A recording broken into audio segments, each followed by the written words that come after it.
Good morning, viewers, and welcome back to Youth Wednesdays on the Tobago Updates morning show. This morning, we're doing a bit of carnival discussion and we're chatting with Mr. Atiba Deleon, and he is the Vice President of TOCA, the Tobago October Carnival Association. Good morning to you, Mr. Deleon. Good morning. Good morning. You seem to be in very high spirits this morning. Yeah, I am. Okay, so let's start off with you in terms of your portfolio as the president of TOCA. What were your initial expectations for the Tobago Carnival? Um, my initial experience was just to have a good show, making sure that the bands and them put on what we deem to be a great form of hospitality to the masqueraders and patrons, and to ensure that we have something of a good quality and standard. Okay, and would you say that this goal that you have, would you say that it was achieved? Um, it surpassed it surpassed my expectations. The bands did what they were supposed to do and more, and it showed on the road. Okay, definitely. And in terms of some comments that we've been hearing in the media regarding the president of the NCC, Winston Gypsy Peters, he would have made some comments about the Tobago Carnival. And we would have been hearing persons going back and forth with it. We've seen some things in the one of the popular newspapers in Right. the nation. What do you have to say about those comments? Well, my comments is my thought process is I didn't pay much attention to it. Reason being Trinidad and Tobago, Trinidad mainly has been celebrating what over 200 years since the 18th century. Carnival has been around. This is Tobago's second year. So why do we think that it needs to be picture perfect as that of Trinidad or any other carnival? Even Miami Carnival, for example, Miami Carnival celebrated 50 years. Is it logistically perfect? No, it's not. There's still issues. And the reality is, from what I've seen in year two, in any carnival, look at the history. Tobago is way ahead of any other carnival in year two. So if in year two we are this advanced and putting on such a great show, then why do we think that the NCC or anybody else solves that problem? You have to go through the teething stage, and that's where we are. And I wouldn't pay much into it because everybody, I don't know, for some strange reason in Trinidad and Tobago, people believe when they are not a part, they don't sanction something, it's not good. And that's not the right mentality we need to have. There are people who are behind the scenes working very hard, and we have to give them an opportunity to do so, allow them to execute. And some people just believe that once they are not at the helm of any initiative, it's bad. And that's not a good look. And I don't pay much attention to the negativity because for a second year, St. Lucia, Miami, Jamaica, I think we are way ahead of those carnivals in year two. So that's something we need to be proud of. And in terms of some of the issues that he would have highlighted, or some of the things that would have been said in the newspaper, some of the comments, I'm sure you would have seen the front Uh-huh. page, the headline, that kind Yeah. of thing. What would you say can be done to alleviate some of these things? Because, I mean, obviously, as you said, we're in the beginning stages, it's only the second year, so we can only get better from here. But to avoid a repeat of some of these things or to improve for future carnivals, what do you think can be done? Well, right now, as band leaders and also the organization and the bodies that stakeholders that make up the carnival, everybody's debriefing, and there will always be room for improvement. Um, some of the improvement might be just little things that we could add, but as it stands, from a greater standpoint, the carnival has mainly been positive. So we are young. Again, this is year two. So some of the stuff like the logistics and the road management and so forth, yes, that could always be improved upon. Is it a deal breaker? No, it's not.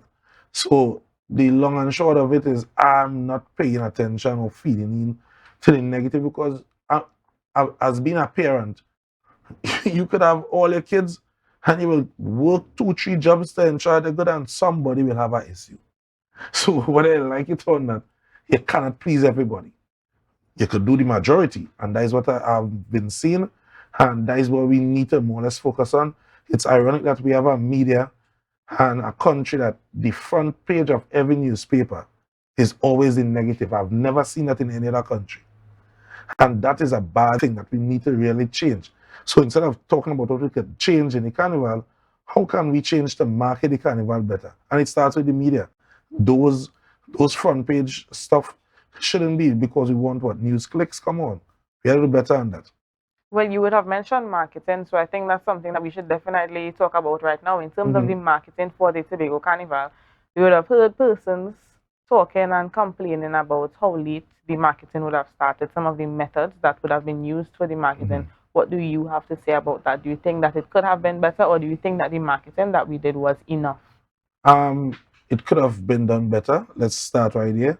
We all acknowledge that. I think the the powers that be, I heard several interviews with them saying that as well. And that is real sore points that could be worked upon. However, for Carnival it was not marketed well or early. The place was full. So sometimes you're marketing hard and it's all good, but we still have the bigger problem, which is getting people here. Getting room stock. Those are the bigger issues that need to be addressed. So yes, the marketing was late. It was not what we expected, but again, the principal admitted such. So that is a good step in the right direction. That the powers that be, they understand that they were late. So we have room now to go back to the drawing board and collectively as stakeholders in the space, we can find ways to work together to ensure we get out the gates early. Okay. And you spoke about persons being able to get here in terms of transportation and that kind of thing. Let's talk a little bit about the airline and the sea bridge. Do you think enough was done in terms of that? The extra flights that were added on and the sailings and those things. Do you think that enough was done there, or do you think that as well can be improved for next year? Right. So a lot has to be improved from the logistical standpoint. Getting to the island is one. That is not a good place that we are in, that people have to struggle to get here. I always make a statement that it's easier for me to get from Piaco to any other place in the world rather than Tobago. And that is true. That is the fact. So more can be done. We hope more will be done. And outside of that, let's look at simple things. The hotels was full, and the accommodation, but more can be done in those instances that relates to prices. To get it more attractive, we need to get the prices down. Why people hike it, tripling their prices? Why? Because people come. One of the biggest takeaway for Trinidad Carnival, why it becoming a sort of a deterrent, is the price range. The price that an average masquerader is paying to go to Trinidad, they could do 3 or 4 carnivals with the same money. So we had to find ways to make sure it's inviting to people and packaged properly, so that when a person come, they could pay one figure and they could do hotel, rental, mass, everything together. So as I said, one of the problems that we need to fix is the collaboration between all stakeholders. And you are an event promoter as well. But Yeah. from your experience, someone coming to Tobago, being a part of Tobago Carnival, experiencing the whole carnival, what do you think about the amount of parties? Because we know in Trinidad, leading up to Carnival, you have a lot of parties, the all-inclusives and those things. In the Tobago Carnival, what was your experience like in terms of that? The events this year was betterly planned and better collaborated between. I see couple events where 2, 3 promoters coming together to do the one event, and that is what Tobago will need for the next 3 to 4 years, because the reality is Tobagonians prioritize events. So the economy is not that great for a person to do 5, 6 fete. So they may do 1 or 2 and they will select. Trinidad, the capital is a partying capital. The population, they will not pay rent, they will take a loan for the carnival. Tobagonians not there as yet. And we may never get there, for who knows, because cultures are different. So the events this year was betterly thought out. I saw some planning and collaboration, which is much needed. And the events was less, which is great. Sometimes less is more. And the events that I did attend and be a part of, I was blown away with the decor, the everything that went, the thought process into it. And that is what Tobago will probably have to do for the foreseeable future, because the reality is the tourists and the foreigners, they may only get to the island the Thursday or the Friday. So prior to that, it will do a lot of planning and logistics and understanding the population, and we might just have to cut down to less events to ensure that they are successful. Okay. And you would have seen that the Division of Tourism, they put on a couple of things for the Carnival season. They had the show with the Legends of Tomorrow. Mm-hmm. They also had the Soca Titans show. What do you say about that in terms of, giving persons that opportunity, highlighting our history and our culture, for the younger generation? Let's start with the Legend show, which was the Calypso Monarch and Legends. Whoever are responsible for that, I want to say hats off to them. Well put together. Even the broadcast, the media broadcast, Tobago updates by extension. The broadcast was amazing. It was a well put together show. I felt like I'm in a broad and Broadway. It was so well synchronized, free flowing. He didn't even have as much interventions and lull as on a national scale. So whoever did that, I was blown away. The Titans, it showed that the soca industry in Tobago has taken up the mantle of maintaining and bringing a certain standard. I saw Mr. The winner Num Num, and his stage performance and presentation was on the level of a soca monarch, that you're looking at in the Queen's Park Savannah, or in the stadium, I should say. And with that being said, I am proud to say that Tobago is really taking up the fight and really bringing a certain standard and level to it. And every carnival will have its own demons and its own problems, but Tobago, I will say, is a proud place to be at this point.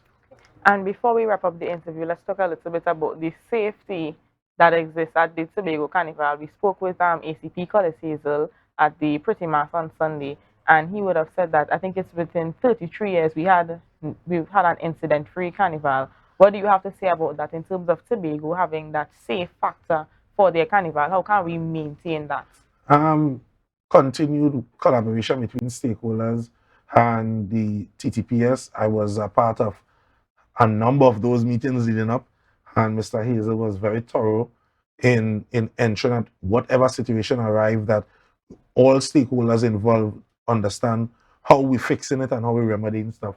And just that statement about the safety of the carnival, that is what should have been on the front page of the newspapers. Tell me who at a carnival could really and truly say that. So these are the things that we need to build upon, as great a spectacle as our Twin Island is, and up the islands, not much could say that they had incident-free carnival. Not much could say it was safe and it was clean and it was well thought out. Not much could say that we have that opportunity, and that is something that we need to happen and build on and continue as citizens of Tobago to ensure continues, because when it also on any negativity from a crime standpoint that shines on Tobago, it shines on all of us. And we have to take ownership of our island and understand that the safety, not only to the TTPS, but the Tobagonians playing their part to ensure that people that come here are safe. And when we see something and we hear something, we act upon it. And that is the only way to continue it. Okay. Well, we want to thank you so much, Mr. Deleon, for chatting with us this morning about the Tobago Carnival 2023. We already have the dates for next year's Carnival. So we hope to see, a lot of involvement in terms of marketing and that kind of thing throughout the year, so that persons are ready, they're geared up, and they can start, booking their tickets, and they could start doing that from now, right? Because they have the dates. It's just to find accommodation afterwards, right? Okay, wonderful. Okay, viewers, so we're going to take a short break, and when we come back, we are going to be chatting with Dwayne Nurse and his interviewee. So remember to share the live, share the live, share the live.